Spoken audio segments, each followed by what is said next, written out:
So Jagan గారి palace లోకి లోకేష్ గారు వెళ్ళబోతున్నట్లుగా వార్తలు వస్తున్నాయి సార్. అది ఋషికొండ ప్యాలెస్ ఉందిగా, అందులోకి క్యాంప్ ఆఫీస్ గా మార్చుకొని లోకేష్ గారు షిఫ్ట్ అవుతున్నారు అంటున్నారు. అయితే దీనికి పవన్ కళ్యాణ్ గారు అడ్డు చెప్పారని అంటున్నారు సార్. ఎందుకంటే అంతకుముందు విమర్శలు వచ్చాయి అదే ప్యాలెస్ మీద, ఇప్పుడు నువ్వు షిఫ్ట్ అయితే ఎలా అని అడ్డు చెప్పారంటున్నారు. మరి దీంట్లో నిజం ఎంత ఉంది, ఏ విధంగా చూస్తారు? ఋషికొండ అది నిజానికి పర్యాటక శాఖల ఆధ్వర్యంలో ఉండే ఒక భవనాలు 7 కాంప్లెక్స్లు ఎంత ఉన్నాయి. అది కొద్దిగా రిచ్గా కట్టారు. సో ఎందుకు రిచ్గా కట్టారనే దానికి వీళ్ళ వైసీపీ వాళ్ళ ఇదేంటంటే, రిచ్ అంటే మరీ అబ్నార్మల్ ఏం పెట్టలేదు. 500 కోట్లు ఖర్చు అయింది 7 కాంప్లెక్స్లకి. సో వీటిల్లో కొన్ని కమోడిటీ కానీ మిగతా వాటికి ఎక్కువ ఖర్చు పెట్టారని చెప్పి దీని మీద నేను ఆల్రెడీ చెప్పాను. ఎనీ రియల్ ఎస్టేట్ వాళ్ళకి ఇది అర్థమవుతుంది. ఇవాళ బాత్రూమ్ ఫిట్టింగ్స్ అనేవి కోట్లలో కూడా ఖర్చు పెడుతున్నారు. మామూలుగానే మనకి ఇప్పుడు మా ఏరియాలో ఒక అపార్ట్మెంటు ఆ కాంప్లెక్స్లో 3 కోట్ల నుంచి 7 కోట్ల వరకు ఉంది. ఒక అపార్ట్మెంట్ 4 బెడ్రూమ్ ఫ్లాట్. సో ఆ స్థాయిలో మామూలు దీంట్లోనే ఉంటే, సో ఇంకా ఒక కొంత ఇంటర్నేషనల్ స్టాండర్డ్స్ ఫాలో అయ్యి చేయాలనుకున్నప్పుడు ఖచ్చితంగా ఎక్కువ అవుతుంది. రెండోది ఇదేంటంటే వన్ టైం ఇన్వెస్ట్మెంటు. రేపొద్దున అక్కడ 5 స్టార్ హోటల్లో పెట్టాలన్నా కూడా బోలెడు డబ్బులు అవుతాయి. అందుకని ఇది చేశామని చెప్తున్నారు. ఖచ్చితంగా దాంట్లో దుర్వినియోగం ఏమైనా జరుగుంటే దాని మీద నివేదిక తెప్పించుకొని విచారణ జరిపి ఖచ్చితంగా ప్రజాధనాన్ని ఎలా ఖర్చు పెట్టాలనేది ఖచ్చితంగా దానికి ఒక పద్ధతి అయితే ఉండాలి, అది నో డౌట్. ఏదేమైనా దాని మీద పెద్ద ఎత్తున విమర్శలు చేశారు. గంటా శ్రీనివాసరావు మీడియా వాళ్ళనంతా తీసుకెళ్ళి చూపించాడు, ఇట్లంతా వేస్ట్ చేశారు, ఇది జగన్ ప్యాలెస్ అని పేరు పెట్టారు దానికి. నిజానికి అది జగన్కి సంబంధం లేదు కదా. జగన్ ఎల్లకాలం ఉంటాడా? జగన్ క్యాంప్ ఆఫీస్గా దాన్ని పెట్టుకొని వైజాగ్లో, ఎందుకంటే అక్కడ వైజాగ్ సిని క్యాపిటల్ సిటీగా జగన్ ప్లాన్ చేసుకున్నాడు కాబట్టి అక్కడ క్యాంప్ ఆఫీస్కి వాడుకుంటూ ఎవరైనా ఇంటర్నేషనల్ గెస్టులు కానీ లేకపోతే ఇండియాలో ప్రముఖులు కానీ వ్యాపారవేత్తలు కానీ ప్రభుత్వ గెస్టులు ఎవరైనా వచ్చినప్పుడు దాంట్లో పెట్టాలనేది వాళ్ళ ప్లాను. సరే, అది ఎలా ఏదేమైనా వీళ్ళు తీవ్రమైన విమర్శలు చేశారు. దాని మీద నేషనల్ మీడియా కూడా కవర్ చేసింది. జగన్ ప్యాలెస్ అని దాన్ని విపరీతంగా ప్రచారం చేశారు. సో ఇదంతా బాగానే ఉంది, ఓకే. ఇప్పుడు వినిపిస్తున్న మాట ఏంటంటే లోకేష్ దాంట్లోకి వెళ్ళబోతున్నాడు, జగన్ ప్యాలెస్లోకి లోకేష్. సో నెక్స్ట్ ఇది లోకేష్ ప్యాలెస్ అవ్వచ్చు, అంతే కదా. వైసీపీ వాళ్ళు గమ్మున ఉండరుగా, లోకేష్ ప్యాలెస్ అంటారు. ఎందుకంటే లోకేష్ కదా అక్కడ ఉండేది, జగన్ ఇప్పటివరకు అక్కడ ఉండలేదు, కట్టారు మాత్రమే. సో మరి లోకేష్ ఎందుకు ఉంటున్నట్టు అంటే దాన్ని మేము ఎలా వాడాలో ఆలోచిస్తున్నాం, ఇవన్నీ కూడా గతంలో చెప్పారు. ఇలా వాడేది ఏంది, దాన్ని ఏ పర్పస్ మీద కట్టారో ఆ పర్పస్ మీదే వాడచ్చు అక్కడ. ఎందుకంటే రేపు వైజాగ్ అనేది చంద్రబాబు కూడా ఎలక్షన్ ముందు కూడా ఏంటంటే అది ఫైనాన్షియల్ క్యాపిటల్గా చేస్తాము, అట్లాగే ఐటీ క్యాపిటల్గా చేస్తామన్నారు. అది ఎంతో అనువైన ప్లేస్ ఆ రెండింటికి కూడా. ఎందుకంటే పోర్ట్ సిటీ, అది ఆల్రెడీ వెల్ ఆర్గనైజ్డ్ సిటీ. ఇప్పటివరకు ఆంధ్రప్రదేశ్లో ఎక్కువ పాపులేషన్ ఉన్న సిటీ కూడా అదే. పేరుకి అమరావతి, కానీ అమరావతి అంటే నథింగ్ బట్ విజయవాడలో కొన్ని బిల్డింగ్స్, గుంటూరులో కొన్ని బిల్డింగ్స్ ఉన్నాయి తప్ప అమరావతి అనేది ఏముంది అక్కడ. పేరు పెట్టారు అమరావతి అని. నిజానికి అమరావతి అనేది ఎక్కడో దూరంగా ఉంటుంది. దానికి రామోజీరావు పేరు పెట్టి దీన్ని కన్ఫ్యూజ్ చేశారు తప్ప విజయవాడ అనేది 10 లక్షల పాపులేషన్ కూడా లేని ఒక సిటీ. మొత్తం జనసాంద్రతలో ప్రపంచంలోనే 32 ప్లేస్లో ఉంది అది. అంత జనసాంద్రత విజయవాడలో ఉంటారు. సో అట్లాగే అదేంటంటే మొత్తం బొలిశెట్టి శ్రీనివాస్ మీద మనం చెప్పుకున్నాం. అది మొత్తం ఏంటంటే వాటర్ బాడీస్ ఎక్కువ ఉన్నాయి. రేపు పొద్దున వరదలు వచ్చే ప్రాంతం గ్రీన్ సిటీ అంటారు, ఈ గ్రీన్ఫీల్డ్ సిటీ అంటారు. ఈ గ్రీన్ఫీల్డ్ సిటీలు అనేవి ప్రపంచంలోనే ఎక్కడ ఇప్పటి వరకు సక్సెస్ అయినవి లేవు.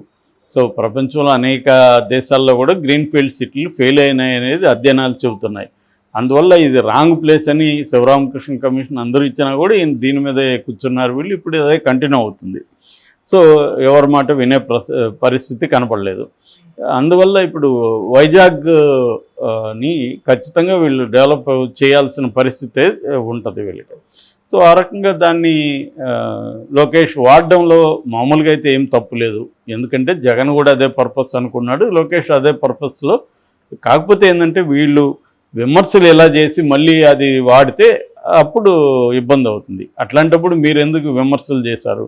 జగన్ కూడా ఇదే పర్పస్కు అనుకోనే కదా చేసింది. నువ్వు అదే పర్పస్కి వాడుతున్నప్పుడు ఇంకా మళ్ళీ జగన్ ప్యాలెస్ అనడంలో అర్థమేం లేదు కదా అనేది ప్రధానంగా ఇది. అయితే పవన్ కళ్యాణ్ ఏంటంటే, పవన్ కళ్యాణ్ మరి చెప్పాడో లేదో మనకైతే తెలీదు, కొన్ని పుకార్లతో వస్తున్నాయి. పవన్ కళ్యాణ్ ఇది కరెక్ట్ కాదు అని చెప్తున్నాడు. ఎందుకంటే ఇప్పుడు చంద్రబాబు లోకేష్లకి ఒక ట్రెడిషనల్ పాలిటిక్స్ అలవాటు అయిపోయింటుంది. వాళ్ళు ప్రతిపక్షంలో ఉన్నప్పుడు ఏమో విమర్శిస్తారు, కానీ మళ్ళీ అధికారంలో పక్షంలోకి వచ్చిన భిన్నమైన పరిపాలన ఏమీ ఉండదు. నేను అనేది ఓన్లీ తెలుగుదేశం చంద్రబాబు జగన్ అనే కాదు, మొత్తం దేశవ్యాప్తంగా చూసినప్పుడు కూడా అన్ని పొలిటికల్ పార్టీలు ఒకటే అనేది నా అభిప్రాయం. పెద్ద ఎసెన్స్లో తేడా ఏం లేదు, కొంచెం ఫంక్షనింగ్లో చిన్న చిన్న తేడాలు తప్ప వాళ్ళ భావజాలంలో కానీ ఎసెన్స్లో అసలు భావజాలం ఎవడికి లేదనుకో, అధికారమే భావజాలం. కాబట్టి అంతే, అలాగే పాలిటిక్స్ ఉంటాయి. కాకపోతే పవన్ కళ్యాణ్ ఏంటంటే కొంత డిఫరెంట్ బ్యాక్గ్రౌండ్ నుంచి వచ్చాడు, కొంత ఆయన కొంచెం వేరే వేరే పుస్తకాలు చదివి కొంత ఐడియలిజం ఉంది. చెగువేరానో ఇంకొకటనో వివేకానందనో ఏదో మాట్లాడుతుంటాడు. అంటే డిఫరెంట్ భాజాలకి ఆయన ఇన్ఫ్లుయెన్స్ అయ్యే స్వభావం ఉంది కాబట్టి, సో గతంలో మనం విమర్శించాం కదా, ఇమ్మీడియట్గా ఇప్పుడు లోకేష్ వెళ్తే ఎలాగా అనేది ఆయన అబ్జెక్ట్ చేశాడు అని అంటున్నారు. కానీ లోకేష్ ఏంటంటే ఇప్పుడు కాబోయే నెక్స్ట్ తెలుగుదేశానికి నాయకుడు లోకేషే. చంద్రబాబు ఈ 5 ఏళ్ళు ఉండొచ్చేమో, కానీ నెక్స్ట్ 5 ఏళ్లలో ఖచ్చితంగా లోకేష్ని ఫోకస్ చేయాల్సిన పరిస్థితి చంద్రబాబు కూడా ఉంటుంది. తన వారసుడుగా లోకేష్ని ఆయన ప్రొజెక్ట్ చేయాలి. అయితే చంద్రబాబుకు ఉండే ప్రాబ్లం ఏంటంటే పవన్ కళ్యాణ్ని యాంటగనైజ్ చేసుకొని, అంటే పవన్ కళ్యాణ్ తనకు వ్యతిరేకంగా మార్చుకొని పరిస్థితి కూడా ఆయనకు లేదు. పవన్ కళ్యాణ్ సపోర్ట్ లేకపోతే 2029లో కూడా గెలవలేమనే ఫీలింగ్ ఆయనకు ఉంది. చాలామంది తెలుగుదేశం వాళ్ళు ఇప్పటికీ మాట్లాడుతుండేది ఏమంటే, అనవసరంగా ఈయన పవన్ కళ్యాణ్ నెత్తికి పెట్టుకున్నాడు, పవన్ కళ్యాణ్ లేకపోయినా ఈయన గెలిచుండేవాడు, ఎందుకంటే ఇదంతా కూడా జగన్ యాంటీ వేవ్ అనేదే వీళ్ళు మాట్లాడుతున్నారు. కానీ వాస్తవం ఏంటి, చంద్రబాబుకు తెలుసు మనం ఈ పొత్తులు లేకపోయింటే గెలిచే పరిస్థితి లేదు. జగన్ ఫస్ట్ పవన్ కళ్యాణ్ పొత్తు పెట్టుకోవడం వల్ల క్రైసిస్లో ఉన్నప్పుడు, నేను జైల్లో ఉన్నప్పుడు పవన్ కళ్యాణ్ అన్కండిషనల్గా సపోర్ట్ చేయడం వల్ల ఒక మోరల్ బూస్ట్ అయింది తెలుగుదేశం కేడర్లో కానీ నాయకుల్లో కానీ, ఒక హోప్ క్రియేట్ అయింది. అప్పటి వరకు హోప్ లేదు, ఎందుకంటే చంద్రబాబు జైల్లో ఉన్నాడు, లోకేష్ ఢిల్లీలో కూర్చున్నాడు. సో పార్టీని ఎవరు నడపాలి, ఒక హోప్ లేకుండా గందరగోళమైన పరిస్థితి ఉంటే పవన్ కళ్యాణ్ వచ్చి ఆదుకున్నాడు. అక్కడి నుంచి పవన్ కళ్యాణ్ ఈ యాంటీ జగన్ వేవ్ క్రియేట్ చేయడంలో కూడా పవన్ కళ్యాణ్ రోల్ బలంగా ఉంది. అట్లాగే పవన్ కళ్యాణ్కి ఒక బలమైన సమూహం వెంటుంది. దాదాపు 20% ఓట్లో ఉన్న కాపు సామాజిక వర్గం పవన్ కళ్యాణ్కి అండగా నిలబడింది. సో ఈ కాపు కమ్మ కాంబినేషన్ సక్సెస్ అయింది కాబట్టి దీన్నే కంటిన్యూ చేయకపోతే రేపు పొద్దున ఇబ్బంది అవుతుంది అనేది చంద్రబాబుకు ఉంది. సో చంద్రబాబు ఏంటంటే ఇప్పుడు పవన్ కళ్యాణ్ లోకేష్ల మధ్య ఒక బ్యాలెన్స్ని నడపాలి. అది చంద్రబాబు ఎంత సక్సెస్ఫుల్గా నడపగలిగితే అంత భవిష్యత్తు వెలుకుంటుంది. ఎందుకంటే అవతల జగన్ కూడా తక్కువ అంచనా వెళ్ళాం, జగన్కి కూడా 40% ఓట్లు జనం వేశారు. కాబట్టి 40% అనేది ఏమి ఇవాళ తక్కువ కాదు. 6% ఉన్న పవన్ కళ్యాణ్ డిప్యూటీ సీఎం అయినప్పుడు రేపు పొద్దున్న 40% ఉన్న జగన్ మళ్ళీ సీఎం కాడనే గ్యారంటీ ఏమైనా ఉందా? ఏం లేదు.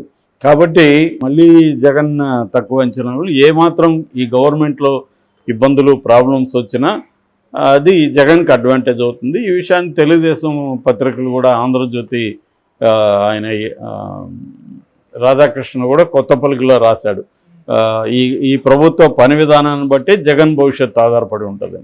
అది వాస్తవం కూడా. అందుకని ప్రతి విషయంలో కూడా కొంత పవన్ కళ్యాణ్ కూడా తన అభిప్రాయాలు చెప్తున్నట్టుగా తెలుస్తుంది. ఎందుకంటే పవన్ కళ్యాణ్ కూడా గవర్నమెంట్లో కీ రోల్ పోషిస్తున్నాడు. కాకపోతే చంద్రబాబు దాన్ని అన్ని చోట్ల అమలు చేయట్లేదు అంటున్నారు. మొన్న రామోజీ దాంట్లో కూడా మనం చూసాం. ఇక్కడ ప్రతి గవర్నమెంట్ ఇచ్చిన యాడ్స్లో ఏమో బట్టి విక్రమార్క ఫోటో ఉంది, అట్లాగే కర్ణాటకలో డికే శివకుమార్ ఫోటో ఉంది. కానీ ఇక్కడ అతని ఫోటో తీసేశారు, పవన్ కళ్యాణ్ ఫోటో తీసి ఓన్లీ చంద్రబాబు ఫోటో పెట్టారు. అంటే క్లియర్గా డిప్యూటీ సీఎం అనే పేరుకే కానీ పవన్ కళ్యాణ్కి ఇంపార్టెన్స్ ఇవ్వట్లేదన్న ఒక అసంతృప్తి